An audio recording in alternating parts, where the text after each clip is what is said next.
তোমাদের দুটো মডেল সাজানো হবে, এই এক সুন্দরী আর এই এক সুন্দরী বসে রয়েছে, ভাইরাল পার্সন। ঠিক আছে, একে যারা চেনো একটু কমেন্ট করো আমাকে। কেউ চেনে না কি বলো? আমাদের চেনে।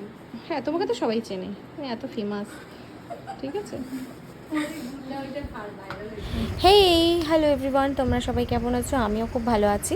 তো আজকে একটু নতুন ভিডিও নিয়ে চলে এসেছি। এটা আমার ক্লাস ডেমনস্ট্রেশনের একটা লুক, সরি দুটো লুক, কারণ আমি ফার্স্ট লুকটা তোমাদের এই ভিডিওতে শেয়ার করছি।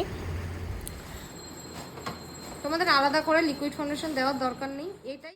তোমরা আমার অনেক ভিডিওতে শুধু ব্রাইডাল অ্যান্ড রিসেপশন লুকটাই বেশি দেখে থাকো, তো আমি ভেবেছিলাম যে আজকে একটু নতুন কিছু লুক দেখাই, যেটা দেখো তোমরা এটা এঙ্গেজমেন্ট লুক বলতে পারো বা রিসেপশন লুক বলতে পারো, সো বা নন বেঙ্গলি লুকও বলতে পারো। তো এই লুকটা তোমাদের কেমন লেগেছে অবশ্যই কমেন্ট বক্সে জানিও। টাটা সবাইকে।